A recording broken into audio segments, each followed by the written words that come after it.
바이든 미 대통령 취임 이후 처음으로 한미 정상회담이 현지 시간으로 오늘 열립니다. 백신과 반도체 등 경제협력 분야의 의제와 기대되는 성과, 이슈에서 짚어보겠습니다. 5.18 광주민주화운동 41주년 기념일을 맞아 여야는 호남 민심 잡기에 공을 들였습니다. 이 얘기와 함께 이재명과 윤석열, 여야 유력 대권 후보의 최근 행보와 경쟁 구도까지 딥톡성체에서 토론하겠습니다.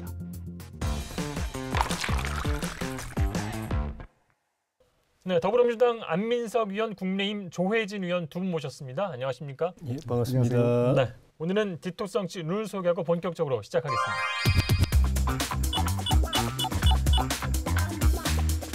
한미 정상회담이 방송 시간 기준으로 잠시 후에 열리게 되는데요. 백신과 대북 정책, 또 경제 안보까지 두 나라 정상의 첫 대면이라 테이블에 오를 현안이 굉장히 많습니다. 여야 이제 중진으로서 두 분께서는 어떤 주제에 가장 좀 주목하고 계신가요? 아마 대부분의 국민들은 문재인 대통령이 바이든 대통령을 만나서 백신을 확보하느냐 마느냐 여기에 대해서 가장 관심이 클 것 같습니다. 그래서 이번 한미 정상의 아마 첫 번째 관심과 아젠다는 당연히 백신일 것으로 보고요. 미국이 원하는 아젠다는 이제 반도체 투자를 한국의 대기업들이 해달라는 거 아니겠습니까? 우리가 원하는 백신을 구하고 또 미국이 원하는 반도체 투자를 하고 이런 것들이 서로가 만족할 만한 수준에서 이루어진다고 그러면은 저는 이번 회담은 성공으로 보고 있고 관전 포인트는 바로 그런 부분이라고 보고 있습니다. 예, 우리 주 의원님께서는 지역적으로는 떨어져 있지만 쿼드에 들어가 있는 국가들한테 우선적으로 좀 나눠줄 듯이 이야기를 하는데 좀 속상하죠. 쿼드 이전에 한미 동맹이 있는데 우리나라 입장에서는 중남미도 동맹은 아니잖아요. 우리는 동맹인데 우리가 무슨 일을 밀려나는 거 보고 상당히 좀 기분이 좀 그렇고 아이고 우리 문재인 정부가 이 동맹 관리를 어떻게 했길래 이런 결정적인 순간에 이렇게 섭섭한 이 대접을 받아야 되나 그런 생각이 드는데 서로 좀 뜻이 잘 맞아가지고 잘 되면 동맹이 다시 또 신뢰가 회복되고 그러면 나머지 경제, 뭐 방역 또 이런 분도 다 도움을 받을 수 있어서 동맹 관계를 제대로 제 궤도로 다시 되돌려 놓고 오시는 게 제 개인적인 중요한 관심사입니다. 예.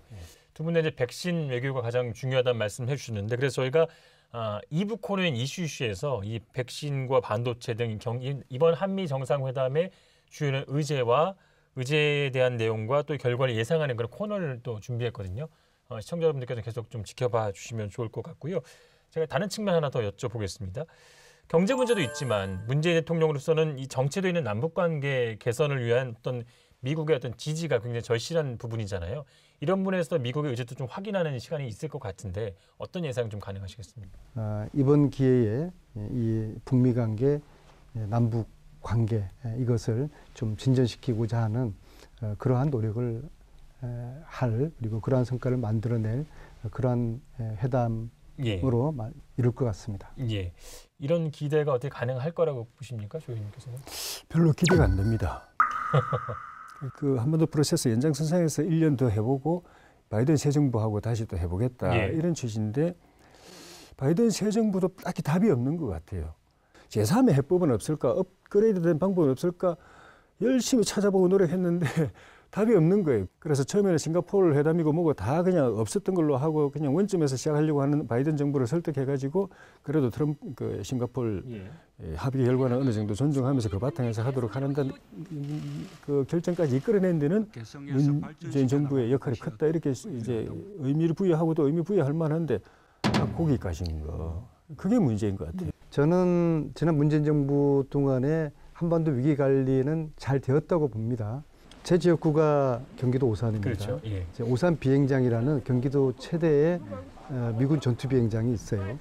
남북 관계에서 위험 신호가 나타날 때 미군 가족들을 비행기에 태우고 내리는 그 이제 도하 연습을 합니다. 실제로 17년 12월에 그 연습을 했었어요. 안 의원님이 가장 먼저 아실 것 같아요. 그럼요. 저희 그 친구들 미국 친구들이 있으니까 그래서 그런 전쟁이 일어날 수 있었던 위기적인 상황이 이제 극복됐지 않습니까? 그 계기가 평창 올림픽이었거든요. 제가 지금 이 답답한 이 정세를 뚫을 수 있는 신의 한 수가 2032 남북 공동올림픽이라고 합니다. 그래서 18년 9월에 평양선언에서 남북 두 정상이 합의했던 2032 공동올림픽 이 아젠다를 가지고 이 정체되어 있는 남북 관계를 풀 수 있는 또 우리 정부가 좀 더 적극적으로 이 주제를 좀 지렛대로 활용을 했으면 좋겠어요. 알고리즘 이 시간을 통해서 이 평화 프로세스를 진전시키기 위해서 2032 남북 공동올림픽 이것을 지렛대로 삼자 이 제안을 드립니다. 뭐 역사적으로 봐도 냉전 시대를 풀어내는 굉장히 영리한 키가 스포츠였으니까요. 좋은 말씀이라 생각이 들고 혹시 뭐 덧붙일 말씀 있으십니까? 저도 남북 공동올림픽에 대해서 구체적인 내용은 잘 모르는데 상식적인 판단으로는 해볼 만하다, 해봤으면 좋겠다, 기대가 된다 하는 그런 입장입니다. 이왕이면 오늘 우리 알고리즘을 통해서 여야 중진 의원이 2032 공동올림픽 유치를 위해서 힘을 모으기로 했다. 힘을 모으고 사전 준비 작업을 위해서 같이 평양도 한번 가고 그리고 평양까지 좋습니다. 저기 개막식 때 같이 손잡고 들어갑시다. 두 분 친구분께서 상암동 결의를 좀 해주셨고요. 자, 우리 이제 압수합시다. 저도 이루어지길 바라겠습니다. 다음 주제 넘어가도록 하죠. 지난주 5월 18일이 광주 민주화운동 41주년 기념일이었고요. 대선이 10달도 이제 남지 않은 가운데 여야 정치권과 유력 대선 주자들이 호남행 열차에 많이 몸을 실었습니다. 정치권도 여야 가릴 것 없이 광주에서 진행되는 기념식에 대거 참석했습니다. 여기에 각 당 대선 후보들까지 호남을 집중적으로 찾으면서 민심과 표심 잡기에 주력하는 모습입니다. 여당에서 어떤 호남이 주는 의미는 남다르다고 할 수 있잖아요. 어떤 의미를 짚어주시겠습니까? 호남, 그중에서 광주는 민주주의의 성지지 않습니까? 김대중 대통령을 만들어낸 본거지이기도 하고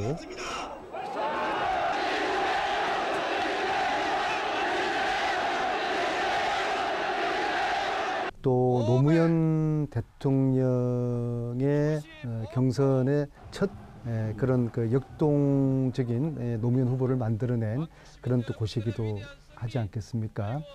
그래서 저희 민주당에서는 호남을 빼고는 저희 민주당을 이야기를 할 수 없는 민주당의 역사와 또 현재와 앞으로 미래가 고스란히 담겨 있는 것이 호남이라고 저희들은 보고 있습니다.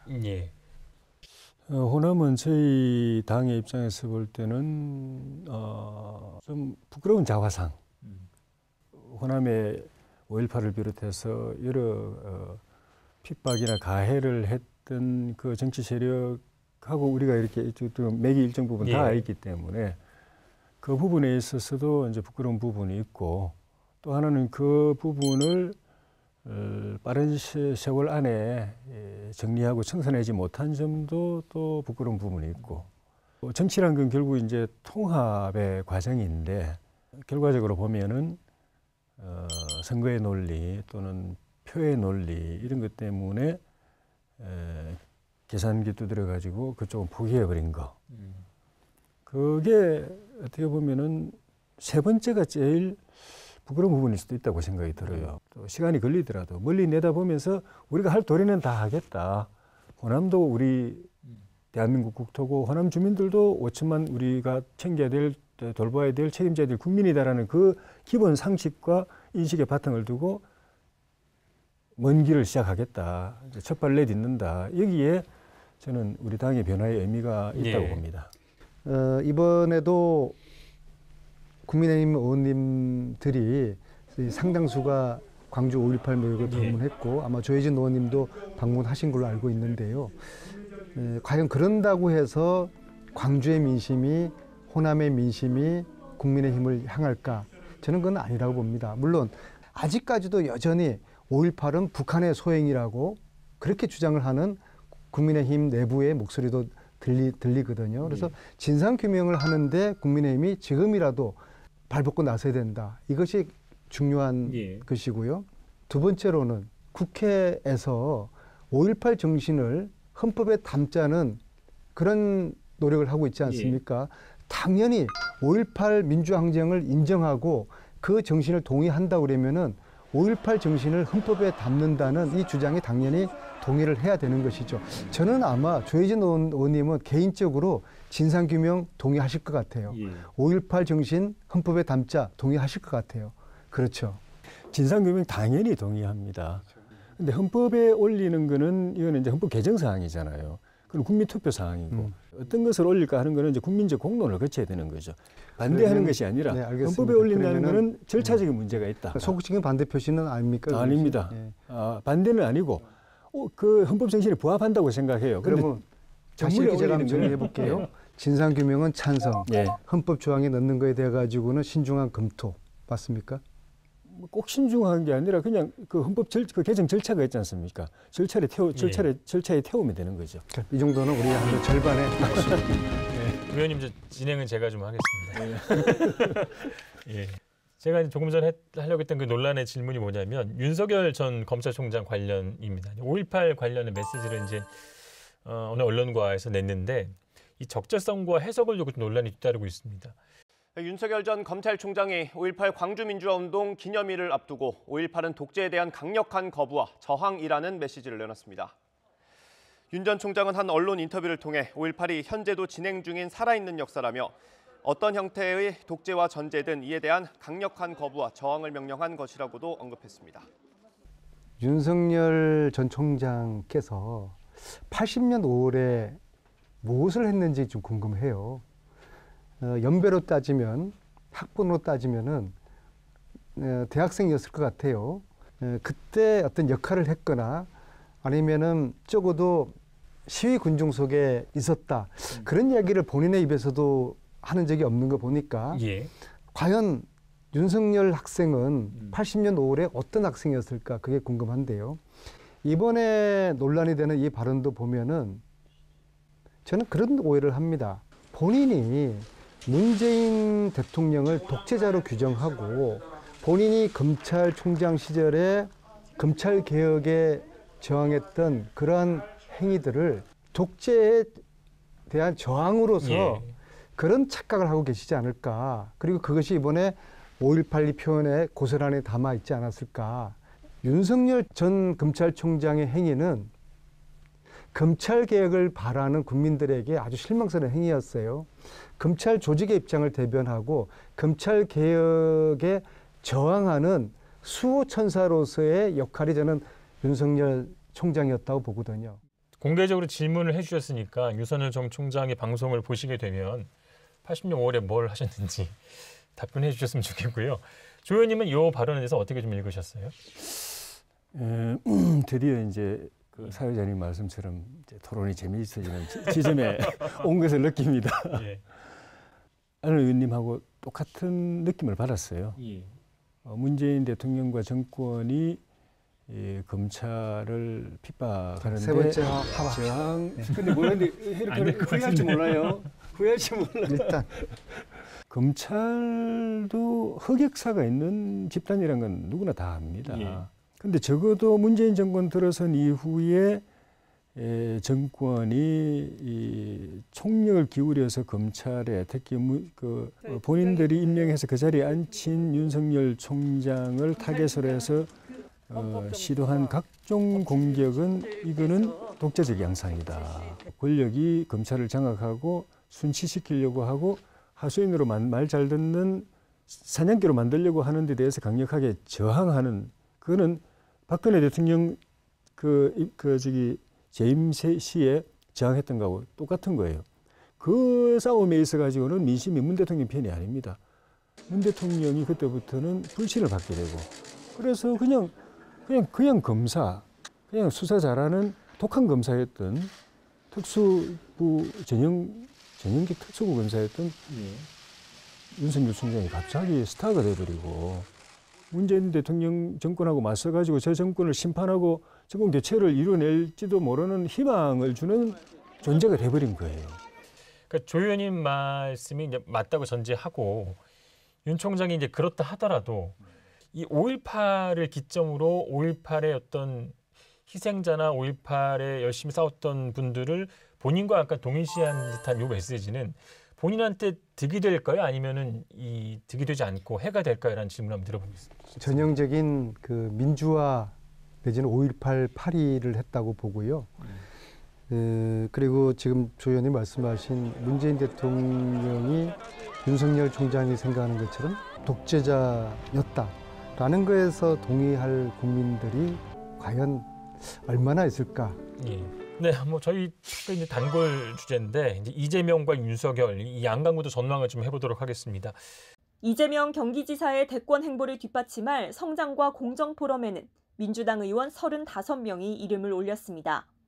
전국 지지 모임을 꾸린 데 이어 당내 세력 다지기에도 본격적으로 나선 겁니다. 방송시는 어제인데요. 이재명 지사의 지지 의원 모임인 성공포럼이 이제 출범했습니다. 안 의원님도 이제 참석을 하셨고요. 특히 초재선에게 좀 주도권을 맡기는 것이 좀 눈에 띄는데 이재명 지사가 좀 기반을 좀 잘 다지고 있다고 보시나요? 이재명 지사의 아주 독특한 점이 삶 자체가 드라마틱해요. 예. 굉장히 어떤 만화 같은 소설 같은 그러한 인생을 살아왔고 지금 정치하는 형태도 이제 그럽니다. 예. 그리고 실질적으로 이번에 성공 포럼, 성장과 공정이라는 예. 포럼인데요.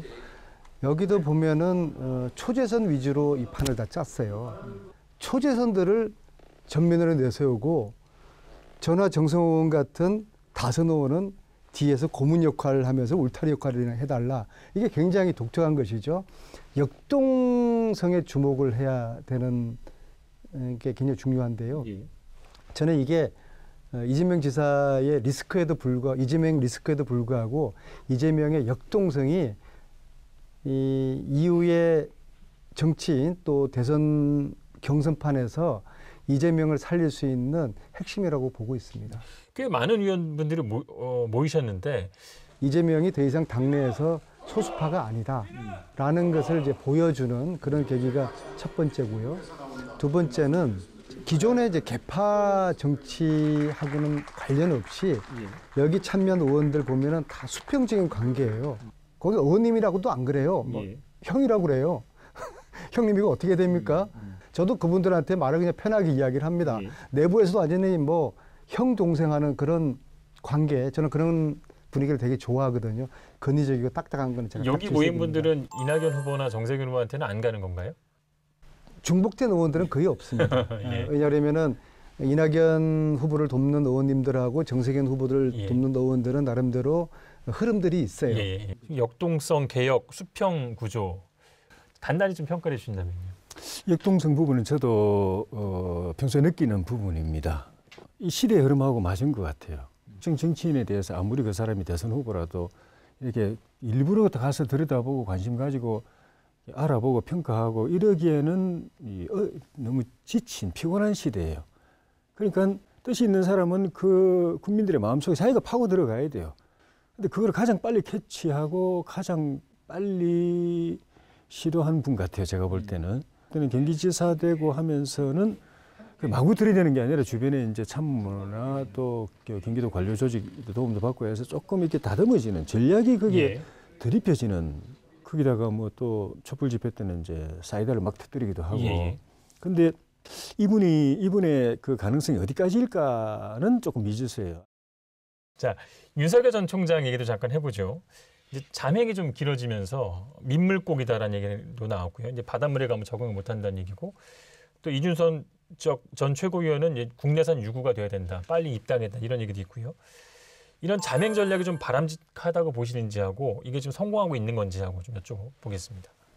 정치 입문 시점이나 방식을 고민하고 있는 분한테 당대표 경선 국면이지만은 너무 저급한 이 노이즈 마케팅을 하는 것 같아요. 주호영 전 원내대표는 이제 물론 간접적으로라고 하지만 입당을 확인했다 이런 얘기도 하셨거든요. 그 발언의 배경을 들은 바로는 뭐 근거 없는 이야기는 아닌 것 같은데, 근데 정치 처음 하는 분이니까 자기도 엄청 조심스럽죠. 정치판 지뢰밭인데 한 번 밟았다가 발목 날아가 버리면 끝나는 거니까. 지금 잘 하고 있는 겁니까? 아직까지는 저렇게까지 갈 수밖에 없고 뭐 나름 괜찮은 것 같아요. 유력 대권주자로 떠오른 윤석열 전 검찰총장을 지지하는 전문가 모임이 오늘 출범했습니다. 이제는 빨리 입장 정리하고 늦어도 7월 초쯤에는 정치를 할지 말지, 대선에 출마할지 말지, 더 나아가는 원론적 측면에서라도 국민의힘하고 같이 할지 말지, 예. 더 구체적이면 국민의힘에 들어올지 말지, 또는 나중에 밖에 있다가 국민의힘 후보하고 후보 단일화를 할지 말지, 그런 큰 줄기는 잡아줘야 된다고. 국민의힘 전당대에 나선 후보자들께서 윤석열에 대한 구애, 호객행위 수준이죠. 너무 좀 보기 딱하고 안쓰럽습니다. 정치라는 것이 자강을 우선 해야 되는 것이거든요. 저는 두 가지 측면을 이제 보고 있습니다. 윤석열의 이 파괴력, 이건 뭐 인정 안 할 수가 없습니다. 뭐 어쨌거나 대통령하고 각을 세워서 이뤄낸 지지독은 또 실제로 국민들의 마음을 얻어서 이뤄낸 지지독은 간에 세력 없이 예. 혼자 개인 힘으로 이러한 높은 지지율을 얻고 있다는 것은 이거는 괴물 같은 파괴력을 가지고 있는 것이죠. 하지만 이 파괴력의 이면에는 윤석열이 언제든지 침몰할 수 있는 그런 허상을 가지고 있다고 생각을 합니다. 또 윤석열 스스로에 대한 알려지지 않은 숱한 이야기들이 금정의 도마 위에 오르면은 과연 이 윤석열 금정의 시간에 정치인으로서 윤석열 시간을 버텨낼 수 있을 것인가? 낙마할 수도 있는 것이죠. 윤석열을 구애하는 것은 허상을 잡고서 지금 매달리는 것과 다름이 없을지도 모르는 그런 비참한 결과가 나올 수 있다는 경고를 드립니다.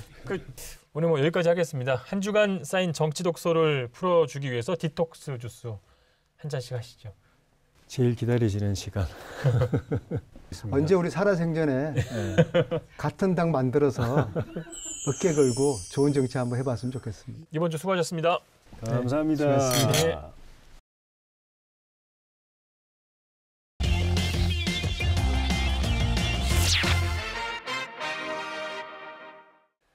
네, 오늘 이슈에서는 이번 한미 정상회담에서 주요 의제가 될 한미 경제 협력에 대해서 경제 전문가인 박정호 명지대 특임 교수와 함께 이야기 나눠보도록 하겠습니다. 안녕하십니까? 예, 안녕하세요. 예, 경제 맛집 박정호 TV 잘 보고 있습니다. 아유, 감사합니다. 네. 이번 한미 정상회담에서는 전통적인 안보 문제 못지않게 이 백신과 반도체 등 경제 현안이 주요 의제가 될 것으로 예상이 되고 있는데요. 뭐 한미 관계에서 뭐 중요하지 않은 게 없겠습니다만 특별히 이번에 양국 간의 경제 협력이 좀 중요해진 이유 뭐라고 생각하십니까? 예, 지금 양국 간에 당면하고 있는 가장 중요한 화두들이 좀 다른 것 같습니다. 2021년에 우리가 경제 성장률을 견실하게 높이는데 무엇보다 필요한 요소는 역시 백신입니다. 네. 그런 과정에서 우리나라의 백신 보급률을 높이기 위해선 미국과의 협조가 무엇보다 중요하고요. 미국에게 직면하고 있는 가장 큰 숙제는 미중 간의 갈등이라고 할 수 있죠. 예. 미국이 중국과의 여러 가지 관계가 악화되거나 좀 뭔가 문제가 생길 때 가장 중요한 전략적 자산에 해당되는 반도체 그리고 이따가 말씀드릴 배터리 같은 것들이 대부분의 생산 거점이 중국과 국경을 근접하고 있는 국가들에서 주로 생산하고 예. 있다는 거죠. 한국, 대만, 일본이죠. 그런 과정에서 반도체 수급에 대한 중요한 전략적 파트너 한국으로부터 여기에 대한 어떤 답을 찾아야 될 게 이번 정상회담의 내용입니다. 예. 미국은 뭐 지금 말씀해 주셨습니다만 특히 우리나라 핵심 수출 산업인 반도체 공급망 확대를 추진하고 있습니다. 어떤 이유라고 보십니까? 예, 과거 냉전 시대에는 어떤 국가가 국방에서 우위를 가지고 있는데 제일 중요한 요소가 핵무기였다고 한다면 21세기의 국방 기술에서 제일 중요한 화두 중에 하나는 빅데이터를 기반으로 한 인공지능 기술입니다. 역시 이 기술의 가장 뒷받침이 되는 하드웨어적인 기술은 역시 반도체가 필요한 것이죠. 바로 이런 것들 때문에 미국이 전략적인 자산으로서 그리고 산업 전반의 인프라로서 반도체에 대해서 직접적인 설비, 생산 라인을 미국 본토에 둘 필요가 있다라고 판단한 것 같습니다. 예. 기업으로 치면 이제 삼성전자와 SK 하이닉스가 될 것 같은데 일부에서는 좀 미국에 대규모로 이제 투자를 했을 때 국내 투자가 좀 축소된다거나 뭐 기존 공급망을 좀 바꿔야 된다 이런 또 우려를 나타내는 분도 있습니다. 이런 분 어떻게 보십니까? 예, 그거는 조금 달리 저는 보고 있습니다. 일단 반도체나 배터리와 같은 가장 첨단 산업 부분 같은 경우는 고용 유발 개수라고 해서 고용을 창출하는 능력이 굉장히 떨어져 있는 인더스트리입니다. 예. 쉽게 얘기해서 축구장 10개 규모의 많은 공장이 어디에 들었다고 해서 사람이 바글바글하고 그런 게 아니라요. 그 큰 공장에 정말 일하고 있는 사람은 몇 안 되는 게 최첨단 공장의 상황인데요. 그러다 보니까 어떤 지자체에서 이런 공장을 유치한다고 해서 고용 유발이 된다라든가 지역 경제 파급 효과가 커진다든가 그런 걸 기대하기는 좀 어려워지고 있어요. 그런 차원에서 우리나라에 이 공장이 들어섰으면 대규모 일자리가 창출될 기회가 유실됐다. 이렇게 보기에는 실질적인 통계는 아니고요. 그다음 두 번째는 뭐 생산 공급망이 달라지느냐 이거에 대해서도 저는 좀 그렇게 크게 우려할 건 아니라고 생각합니다. 왜냐하면 모든 회사들이 자신들이 만드는 어떤 제조 방식이라는 게 다 똑같은 게 아닙니다. 그 제조를 최종 완성하기 위해 들어가는 부품 소재라든가 장비가 다 프로토콜이 맞춰져 있거든요. 그렇다면 이번에 미국에 만약에 대규모 공장을 증설한다고 했었을 때 한국에 있는 여러 협력업체들 이런 업체들에게 기회 요인이 돼서 같이 진출할 가능성도 굉장히 높다 이렇게 말씀드립니다. 기업이 기본적으로 이윤을 추구하는 것이고 만약에 공장을 확충한다 해도 그런 필요성이 있어야 이제 그렇게 될 텐데 그만큼 지금 세계적으로 반도체 같은 경우에는 수요가 좀 필요한 부분이라고 보십니까? 앞으로 미래 사회에서는 사람만이 어떤 반도체를 통해서 연산을 수행하는 주체가 아니라 인공지능 자체가 연산을 수행해야 되는 상황입니다. 그렇기 때문에 인공지능이 연산을 수행할 때는 사람의 100배, 1000배 그 이상의 연산력이 필요하거든요. 그러다 보니 반도체는 앞으로 미래에도 지속적으로 투자해야 된다라고 판단하고 있고요. 이것 때문에 정말 일본에서 10년 만에 처음으로 소니가 반도체 공장을 증설하겠다고 했어요. 그 얘기는 일본에서도 역시 반도체가 미래지향적으로 더 투자할 대상이라고 역시 같이 판단한 것 같습니다. 반도체 못지않게 이제 최근에 가장 중요한 것이 전기차, 이제 배터리 분야인데요. 역시 우리나라 기업들이 뭐 세계적으로 아주 앞서 있는 분야고 그래서 이번에도 한미 정상회담에서 주요 의제로 또 나온 것 같습니다. 그만큼 전기차 시장이 이제 급속도로 커지기 때문인 거죠. 예, 맞습니다. 그런데 전기차만으로 이제 국한시켜서 이제 배터리를 생각하면 안 될 것 같습니다. 이제 화석 연료에 의존한 엔진에 의거한 세상은 가고 신재생 에너지의 방점을 찍고 있는 상황이거든요. 그렇다면 이 신재생 에너지 시대에 산유국은 누가 담당하는 것이냐라고 했었을 때 저는 좀 동의하지 않는 시청자분도 계실지 모르겠습니다만 저는 배터리를 만드는 국가들이 산유국 역할을 한다고 생각합니다. 그러니까 반도체와 마찬가지로 배터리도 방위산업과 밀접한 관련이 있다는 맞습니다. 이제 태양광이라든가 풍력으로 에너지원은 찾을 수가 있지만 그 에너지원으로 뭔가 동력을 돌리기 위해서는 반드시 필요한 게 배터리거든요. 그렇기 때문에 이 배터리와 관련된 공장도 미국 내 증설을 강력하게 미국이 희망하고 있는 상황이죠. 한미 정상회담이 열릴 때마다 기업인들이 함께 투자 계획을 갖고 들어가는 경우는 과거 정부에도 굉장히 많이 있었는데요. 이번 정부의 어떤 특이한 점이 있다면 어떤 부분 꼽을 수 있겠습니까? 이번 정부의 가장 특이한 점은 이번 정상회담 직전에 우리 기업인들이 백악관에 직접 초청을 받았다라는 게 제일 큰 이슈입니다. 그만큼 미국은 가장 중요한 전략적 파트너로서 한국 기업들이 중요도가 높아졌다는 것이죠. 배터리와 반도체를 비롯해서요. 그런 상황에서 오히려 이번에는 우리 기업인들을 동참하고 들어가는 게 뭔가 세일즈를 하기 위해서 판매를 하기 위해서 기업인들의 기회의 장을 만들기 위한 거라기보다는 기업인들이 미국이 원하는 걸 일부 들어줄 테니 우리가 필요로 한 백신이라든가 이런 것들에 대해서 조금 우호적인 분위기를 이끌어내기 위한 것이라서 과거의 기업인들과 같이 가는 분위기와 이번은 사뭇 다르다. 저는 이렇게 말씀드립니다. 계속 이제 백신 얘기를 했는데 우리 기업인들도 많이 들어가고 기업의 투자도 많이 이루어질 것 같고요. 백신은 어떤 정부의 기대만큼 가져올 수 있을까요? 어떻게 보세요? 좀 쉽지는 않은데요. 그럼에도 불구하고 우리나라의 전략이 저는 굉장히 좋아 보입니다. 일본 같은 경우는 일본에 이제 백신을 공급해 주셨으면 좋겠다라는 게 안건이었습니다. 근데 우리나라가 지금 제시하고 있는 안건은 글로벌 백신 허브가 되겠다는 거예요. 전 세계에서 백신 생산 캐파의 2위 수준의 국가 역량을 가지고 있다라는 걸 화두로 제시하면서 우리나라 내부에만 백신을 공급하는 것이 아니라 지금 많은 신흥 개도국들이 백신 보급을 어려워하고 있는데 우리는 그런 국가들에게 적극적으로 공급할 수 있는 공급 체인, 제조 공장 역할을 하겠다라는 것은 미국 입장에서도 특정 국가에만 백신을 줘서 혜택을 부여한다는 부담감이 좀 와야 되겠죠. 그러므로 인해서 우리도 조금 우리가 원하는 것을 수월하게 얻어낼 수 있지 않을까 이런 생각도 듭니다.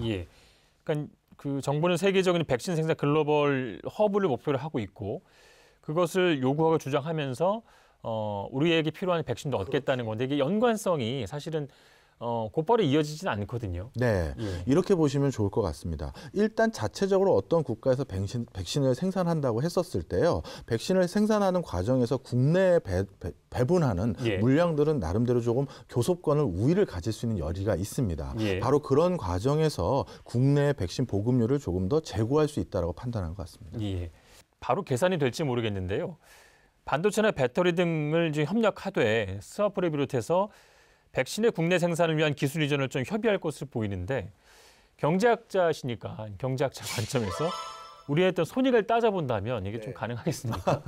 정말 쉽지는 않네요. 근데 이제 이렇게 말씀드리고 싶습니다. 단기적으로는 백신이라는 우리에게도 중요한 경제적인 어떤 촉매제 역할을 할 수 있는 그것을 얻어내는데 좋은 화두가 될 수 있을 것 같습니다. 예. 하지만 과거 일본이 전 세계에서 중요한 제조 기능을 수행하다가 그 제조 기능의 역할을 일부 유실했었을 때 미국이 일본을 대하는 태도가 사뭇 예전과 달라졌던 점이 있었습니다. 예. 생산망이나 공급망이 드디어 미국 내부에 너무 많이 편향이 된다라고 한다면 한국의 지정학적인 가치가 그렇게 과거와 같은 위상을 계속 유지하지 못할 수도 있을 거라는 우려는 같이 또 있습니다. 예. 사우디가 예전에 미국의 최우방 국가로 대우를 받고 예. 있었거든요. 그런데 이제 그것은 역시 석유 때문인데 배터리 공장을 가지고 있다는 건 이제 그런 위치를 가지고 있는 것이거든요. 그런데 미국에서 지금 배터리 공장을 더 증설해달라 아니면 배터리를 가동할 수 있는 반도체 공사를 만들어달라 라고 했었을 때 그걸 백신 때문에 휙 갖다 줘버리면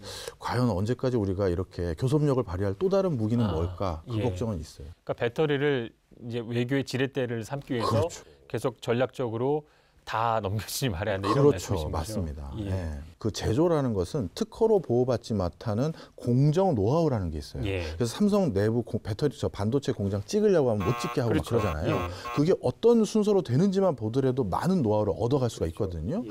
그런데 현지에 있으면 당연히 현지 인력이 들어갈 수밖에 없잖아요. 그런 것들은 분명 한국의 반도체 배터리 기술과 미국의 기술의 격차를 좁히게 되는 요인은 분명히 됩니다. 그것도 저는 좀 우려는 스러워요. 그러니까 기술 이전에 대해서는 좀 신중하게 우리 그렇습니다. 기업들이 해야 된다 이런 예. 말씀이시고요. 백신 원천 기술은 받아와야 되는 거고요. 그건 뺏어와야죠. 예.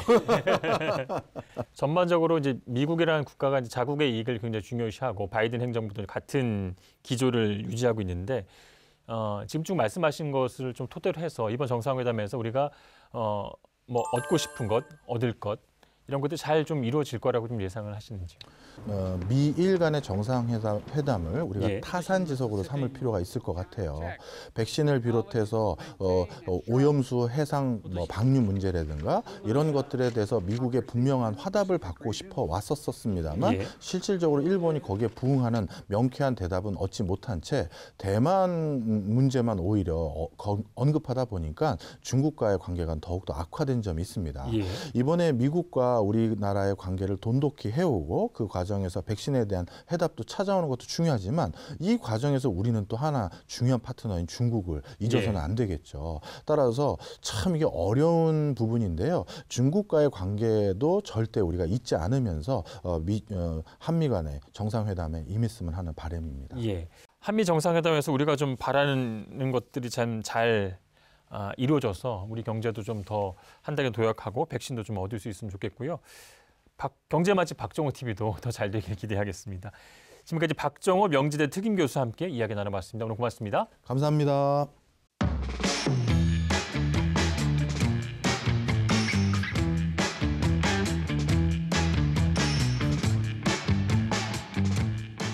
네, 시사토크 알고리즘 다음 주에 더 열심히 준비하겠습니다. 시청해주신 여러분 고맙습니다.